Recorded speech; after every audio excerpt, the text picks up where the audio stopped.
how are you doing? It's Kat at Spiritual Candy. I hope you're really well and are having a good week. Guys, just a quick shout out before I start the video today, just to say thank you to everyone who's, I was going to say writing my readings, watching my readings and liking them, and everyone who's subscribed to the channel and just everyone who's supporting me. I really appreciate it. So thank you very, very much.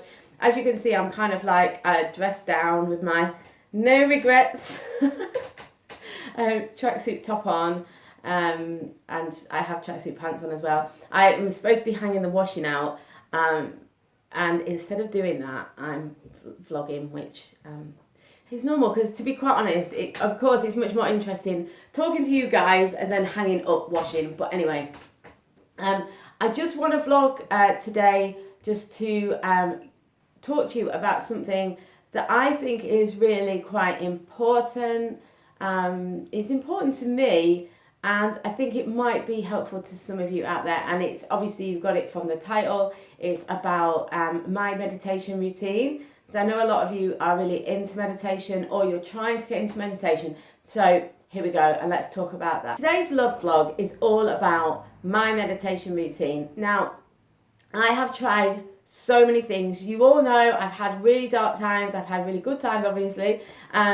But during my breakdown time, I really tried really hard to find the right spiritual poultice for me. So I tried all different types of things. Why I really want to vlog about this is because I think a lot of you will be surprised to know that in terms of actual traditional meditation, I don't do a huge amount now. I have done in the past, I've done a huge amount, but I don't at this current time. And I think I want to vlog about it because I think that there feels to be sometimes a bit of a pressure to meditate in a certain way for a certain length of time, or that you should be doing Pilates or yoga, or certain breathing or certain techniques or certain things, and I just think that at the minute it's working for me, and I want to vlog about it because it's probably not what you would expect me to be doing. So I largely get my meditation, I believe. Now, sorry, I know I'm prefacing again, but I just want to say something. I am no expert. I know I have the yellow sign at the beginning that says like, warning, warning, this person doesn't know what they're talking about. Yeah. I'm no expert at all. Everything I talk about, everything I write about is personal experience. Now, I think in transformation and awakening, what else is there other than personal experience? I don't think there is anything else, because you can't write about somebody else's transformation because it's so deep. It's so it comes from the core of you. So it's really difficult to talk about somebody else's experience because like you don't have that like personal understanding, so it's hard to talk about that. So I really don't see that there's any other way of talking about awakening and transformation other than being kind of very I orientated, thinking about yourself and what you did. I think it's absolutely necessary to have that level of introspection. I think that having that level of introspection can be really challenging though.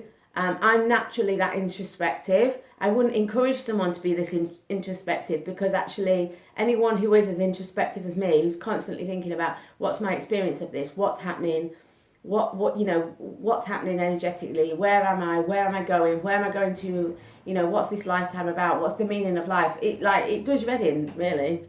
You wouldn't want to be like, I quite envy people who are not like that, that just enjoy soaps and have enjoy going out with their mates, going bowling, doing normal things. Like, I'm not saying I don't enjoy those things, but like people who are a lot more sort of like take it as it comes, kind of matter of fact, relaxed about life. I'm not saying I'm never relaxed about life, but I think you get the point I'm trying to make. But anyway, back to the point.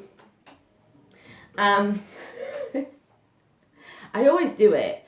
I don't know whether I'll cut it out or not, but I do realise I just ramble about any old crap once I get going. But I'm guessing since you are still here watching it, if you are, you maybe find this appealing in some way. I'm no expert. I'm just very introspective. I'm very interested in transformational stuff, and I like I feel it's my calling to talk about it and to help people who are going through that experience also. Okay, so that's all the qualifications I have. It's just that I have experienced it. So I feel like my writing is kind of like a meditative process, because I feel like miles away. And when I've written for a long time, when I like come round, I'm like, oh, you know, like when you come out of a meditation and you're sort of like, oh, what's going on? So that for me is a meditation practice. The other meditation practice for me, which you know about because I write about and I talk about a lot, is walking in nature, particularly around trees. So I feel very strongly that that is a meditative practice as well. So I call it like a walking meditation. Other than that, I do 5 to 10 minutes here and there. I do deep, you know, like I do like little breathing things for like mindfulness, where I come back to my center. I come back into myself. I think about, you know, like calm my thoughts and turn to what extent I can turn my thoughts off. I step back from my thoughts more than turn them off, and breathe and come back into my body. Make sure that I'm not in my head. I do that all the time through the day. But in terms of actual sitting down, you know, music on or quiet and just maybe doing a mantra or breathing, I very rarely do this. Maybe 5-10 minutes a day, every couple of days. I do guided meditations at night before I go to sleep.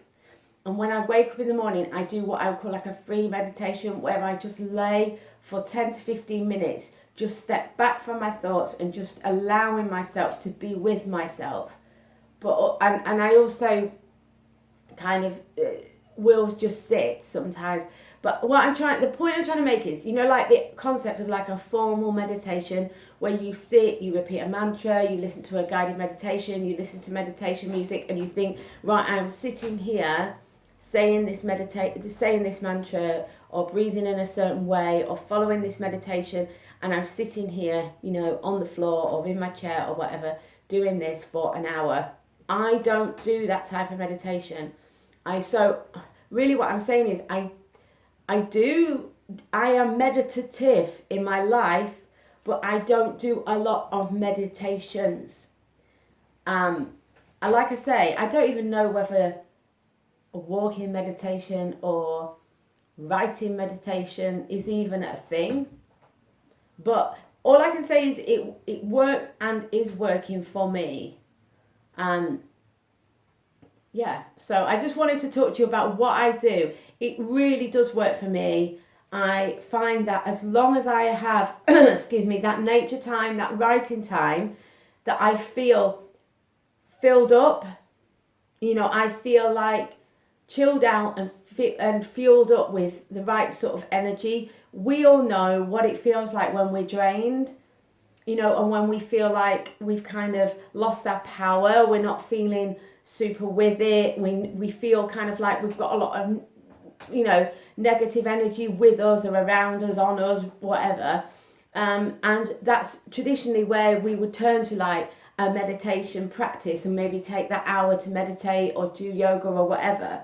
And I'm not saying you shouldn't do that. What I'm saying is that I think that there is a bit of a thing that I know I felt a pressure like, oh, I should be doing like a proper meditation. And obviously walking meditation is a proper meditation. I'm just saying it's a slight alternative and it really works for me. So I'm just saying, if you feel like you're getting it right and you feel topped up and you feel energized, but you're not doing traditional meditation, don't discount the fact that you are actually meditating just in a slightly different way. And for those of you who are finding traditional meditation actually is just stressing you out or it's not working for you or whatever, consider that there may be a different way for you. So yeah. Anyway, I'm sure lots of people will have plenty to say on that. So sorry, it's really noisy outside. Amazingly, my neighbour's just gone in next door and Freya hasn't barked. Well, there was a little woof there. She's looking interested under the table, but she's all right. I thought we'd have a big barking fest then, but it's okay. Yeah, so just have an open mind to meditation and consider other alternatives, you know, to the traditional, straightforward meditation. Guys, I hope you have an amazing week. Good to speak to you as ever.